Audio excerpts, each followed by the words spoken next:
अगर आप अभी देखोगे तो क्रिएटिन एक ऐसा सप्लीमेंट है जो कि बहुत प्रमोटर है। बहुत लोग यूज कर रहे हैं उसको। बहुत body builders, creators, Instagram influencers, ये सारे लोग की स्टोरीज पोस्ट में सब आपको वही प्रमोशन नहीं दिखेगा क्रिएटिन के बारे में। तो क्या इतना वो प्रमोट कर रहे कि क्या वो इतना मैजिकल है? क्या वो इतना हेल्प करेगा आपको? तो इस वीडियो में मैं पूरा आपको एक्सप्लेन करूंगा कि क्रिएटिन क्या एक स्कैम है कि एक सीक्रेट वेपन है आपको मसल बिल्डिंग करने के लिए। तो सबसे पहली बात, क्रिएटिन होता क्या है?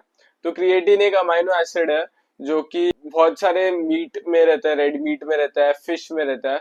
लेकिन जब भी आप ज्यादा कंज्यूम कर पाओगे तब भी आपको वो अब्जॉर्ब होगा बॉडी में, नहीं तो आपको क्रिएटिन का सप्लीमेंट लेना ही पड़ेगा और लेना ही चाहिए। क्योंकि ज्यादा लोग इंडिया में रेड मीट कंज्यूम नहीं करते, फिश भी करते हैं, लेकिन आपको ज्यादा फिश खाना पड़ेगा तब जाके आपको क्रिएटिन उसमें से भी मिलेगा, मीट में बेसिकली। और आपकी बॉडी भी क्रिएटिन बनाती है लेकिन बहुत कम बनाती है। जैसे कि वो समझ लो 0.01 ग्राम्स, अलग अलग बॉडी अलग अलग बनाती है लेकिन बहुत कम बनाती है। तो क्रिएटिन करता है क्या है बेसिकली? अगर आप क्रिएटिन बाहर से सप्लीमेंट करते हो तो आपको रिजल्ट अच्छे दिखे, क्योंकि पूरा सप्लीमेंट का वही गोल है कि आपको पूरा वो क्रिएटिन दे। ना कि मीट का तो प्रोटीन भी देता है, बाकी सब चीजें देता है, लेकिन सप्लीमेंट में कॉन्सेंट्रेटेड क्रिएटिन ही है, तो वो देगा आपको सिर्फ क्रिएटिन। तो इसलिए आपको रिजल्ट्स अच्छे मिलेंगे उसके। और क्या क्या मिलेंगे, जैसे कि सबसे पहली बात स्ट्रेंथ। तो स्ट्रेंथ आपका कैसा बिल्ड होगा? जैसे आप मसल कैसे ज्यादा रहता है, किसी भी कोई भी एक इंसान को पकड़ लो आप, उसके उसमें मसल मास ज्यादा है तो उसमें स्ट्रेंथ भी ज्यादा ही रहेगा। अगर आप अज्यूम करोगे तो इसलिए जब भी आपका मसल मास ज्यादा रहेगा तो स्ट्रेंथ भी ज्यादा रहेगा। तो मसल मास बढ़ता है क्रिएटिन से बेसिकली। कैसे बढ़ता है? जैसे आप क्रिएटिन कंज्यूम करते हो, मेंटेनेंस फेज रहता है, एक लोडिंग फेज रहता है, वो सब बकवास रहता है। लोडिंग फेज वो सब आपको मेंटेनेंस फेज में ही देना चाहिए। जैसे कि 3 ग्राम्स पर डे या 5 grams per day, 4 grams per day, आपके एक्टिविटी लेवल्स के हिसाब से। अगर आप सिर्फ जिम जाते हो तो 3 ग्राम्स ही इनफ है, ज्यादा लेने की जरूरत नहीं है। तो अगर आप वही लेते रहते हो कंटिन्यूसली तो आपको 2 वीक्स में थोड़ा थोड़ा आपको प्रोग्रेस दिखना चालू होगा स्ट्रेंथ में। जैसे कि आपका वेट थोड़ा आप 1-2 रेप ज्यादा उठा पाओगे। तो ये क्यों होता है? जब भी आप क्रिएटिन लेते हो तो जो जब भी आप वर्कआउट करते हो क्रिएटिन लेने के बाद, तो जब आप वर्कआउट करते हो जो आप में बॉडी में एक एटीपी रिलीज करता है। तो जब भी आप फेलियर तक जाते हो तब ये एटीपी हट के एडीपी आपकी बॉडी करना चालू कर देती है, रिलीज करना चालू कर देती है। तो क्रिएटिन करता है, क्रिएटिन वो एडीपी को हटा के वापस एटीपी आपका ऊपर लाता है, मतलब वापस वो पॉइंट पे लाता है। तो आप 1-2 रेप एक्स्ट्रा मार पाओगे ऐसे। ये एक पूरा साइंस है क्रिएटिन का, वर्कआउट के वक्त कैसे आपका परफॉर्मेंस बढ़ाता है। तो क्रिएटिन ऐसा आपका परफॉर्मेंस बढ़ाएगा। तो इससे बेसिकली मसल मास भी आपका ज्यादा होगा और स्ट्रेंथ, इनडायरेक्टली वो स्ट्रेंथ इसलिए बोले ताकि आपका मसल मास भी ज्यादा बढ़ेगा तो उससे आपका स्ट्रेंथ भी बढ़ेगा।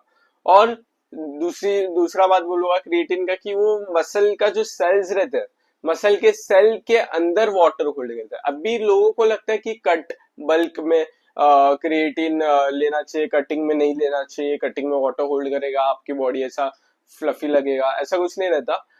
जहाँ वाटर होल्ड आपके स्किन के अंडर नहीं करती क्रिएटिन। क्रिएटिन मसल मास के जो सेल, मसल के सेल्स रहते हैं उसके अंदर, इंटरसेल्यूलर सेल्स के अंदर जाके वाटर होल्ड करती है, जो कि आपका मसल थोड़ा से ज्यादा शेप में दिखेंगे, बस इससे ज्यादा कुछ नहीं है। ऐसा बहुत लोग बोले वाटर रिटेंशन वो सब बहुत सारा कॉम्प्लिकेट कर रहे हैं लोग क्रिएटिन को, जबकि इतना कॉम्प्लिकेशन है ही नहीं। तो ये दो चीज है मेन क्रिएटिन के बारे में। और बाकी बहुत सारे एडवांटेजेस, बहुत सारे बेनिफिट्स है, जैसे कि ब्रेन कोऑर्डिनेशन, ब्रेन हेल्थ, और बहुत सारे चीजें साइड बाय साइड आई जाती है। तो ये दो मेन चीजें आपको ध्यान रखनी क्रिएटिन के बारे में। तो इसलिए क्रिएटिन लोग बहुत सारे लेते हैं। और अगर आपका परफॉर्मेंस आपको बूस्ट करना है और आपकी फिजिकल एक्टिविटीज कुछ ज्यादा ही आप कर रहे हो दिन में, तब जाके आप क्रिएटिन ले सकते हो।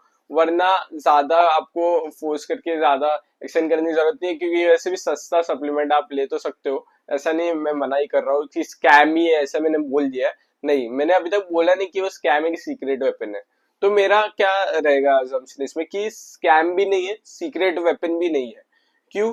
क्योंकि स्कैम नहीं है, क्योंकि आपको बेनिफिट्स तो मिल ही रहे। अगर आप एक फिजिकल एक्टिविटीज आप ज्यादा करते हो एक दिन में, और जैसे कि मैं करता हूँ, रनिंग करता हूँ, स्प्रिंटिंग करता हूँ, और फिर जिम में वर्कआउट करता हूँ, तो मेरे को क्रिएटिन बहुत ज्यादा फायदेमंद हो सकता है। अगर आप सिर्फ जिम कर रहे हो, सिर्फ जिम कर रहे हो तो भी ठीक है, कुछ एक्टिविटी नहीं है फिर भी आप क्रिएटिन ले रहे हो, तो आपका फायदा उससे कुछ नहीं होने वाला। तो ये रहेगा। अगर एक सीक्रेट वेपन आप कह सकते हो, सीक्रेट वेपन नहीं, एक बेनिफिट जो कि आपको मिलेगा क्रिएटिन। सीक्रेट वेपन में बोलूंगा तो कुछ अलग ही हो जाएगा ना, मतलब स्टेरॉइड्स ले लेते हैं तो लोग एकदम फास्ट रिजल्ट आ जाते हैं, तो वैसा आपको कुछ क्रिएटिन से नहीं मिलने वाला। आपको आराम आराम से रिजल्ट मिलेगा, आराम आराम से आपको बेनिफिट मिलते रहेगा क्रिएटिन का, इसलिए कोई सीक्रेट वेपन भी नहीं है। तो अगर आप देखोगे ये सारे प्लेटफॉर्म्स में कि बहुत सारे ब्रांड्स ऐसे कि जो अपना मतलब जो प्रोडक्ट का प्राइस रहता है वो बढ़ा के बेचते हैं, और ज्यादा लोग से प्रमोशन, मतलब आप देखोगे बहुत सारे इन्फ्लुएंसर्स को एक ही ब्रांड प्रमोट मतलब ये करेगा, डील करेगा वो लोग के साथ, और तो उनको उनका कॉस्ट उधर ही चले जाता है, इसलिए उनको अपना प्रोडक्ट का भी प्राइस बढ़ाना बढ़ाना पड़ता है। इससे कोई क्वालिटी में फर्क नहीं पड़ता। अभी आप देखो एक्स वाई जेड ब्रांड कोई भी रहेगा, अपना क्वालिटी वही रहेगा सेम प्रोडक्ट का, लेकिन प्राइस बढ़ा देते हैं क्योंकि उनको बाकी इन्फ्लुएंसर्स को भी देना है प्रमोशन में। तो वो सब झांसों में आप नहीं पड़ोगे तो ही अच्छा है। उससे अच्छा कोई भी ट्रस्टेड लैब टेस्टेड ब्रांड का आपको क्रिएटिन लेना चाहिए। ऐसा कोई सस्ता महंगा है तो अच्छा नहीं रहा, ऐसा नहीं है। लैब टेस्टेड रहना चाहिए सबसे मेन बात, और क्वालिटी अच्छी रहनी चाहिए, वो ब्रांड का रेपुटेशन अच्छा रहना चाहिए, तो सस्ते में भी आप अच्छा क्रिएटिन ले सकते हो, महंगा लेने की जरूरत नहीं है। और भी बहुत सारे इन्फ्लुएंसर्स आप देखोगे जो कि एनहेंस रहते हैं, जो कि एकदम फेक बनते हैं इंस्टाग्राम पे, और क्रिएटिन को प्रमोट, क्रिएटिन लो और बॉडी बनाओ, ऐसा मतलब रील्स बनाते हैं कि what is the reason behind after before creatine after creatine. वो सारी चीजें बकवास है। आप देखोगे तो उनका खुद ही वो लोग फेक रहते हैं, एनहेंस रहते हैं, और दुनिया को बोलते हैं कि हम नेचुरल है। तो वो भी बहुत सारे लोग हैं, और नेचुरल लोग भी आप देखोगे तो वो लोग भी ज्यादा ही प्रमोट करना लगते क्योंकि उनको पैसे मिल रहे हैं ऑब्वियसली। तो ये सारी चीजों को एक स्कैम में मैं घोषित करूंगा, क्योंकि वो लोग बोलते हैं कि ये सीक्रेट वेपन है, जबकि कोई सीक्रेट वेपन नहीं है, एक नॉर्मल सप्लीमेंट ही है। तो ये रहेगा एक पूरा, मतलब क्रिएटिन को कैसे आपको यूज करना है, क्या फायदे क्रिएटिन के बारे में सब कुछ, और कैसे आपको क्रिएटिन लेना है। ऐसा कुछ महंगे ब्रांड्स का लेने की जरूरत है, फ्लेवर्ड क्रिएटिन लेने की भी कोई जरूरत नहीं है आपको, क्योंकि फ्लेवर्ड क्रिएटिन में वो लोग फ्लेवर का पाउडर भी डाल देते हैं, वो सारी चीजें एक्सट्रैक्ट डाल देते हैं, तो उसका भी ग्राम बढ़ जाता है, और क्रिएटिन का ग्राम कम रहता है, तो वो लोग वहां पे भी स्कैम करते हैं आपके साथ। तो इससे अच्छा आप अनफ्लेवर्ड लो, आपको चीप भी पड़ेगा। फ्लेवर्ड में आपको 100 रुपए एक्स्ट्रा डालने से अच्छा आप चीप अनफ्लेवर्ड लो, अच्छे क्वालिटी का लो, लैब टेस्टेड लो, ट्रस्टिफाइड। यूट्यूब चैनल में आप लैब टेस्ट भी देख सकते हो, वो सारे ब्रांड्स का लो। ज्यादा आप बाहर का लोगे, मोस्ट प्रोबेबली फेक रहता है। तो ऐसा आपका क्रिएटिन चूज करना है। तो इस वीडियो के लिए इतना ही। Thanks for watching.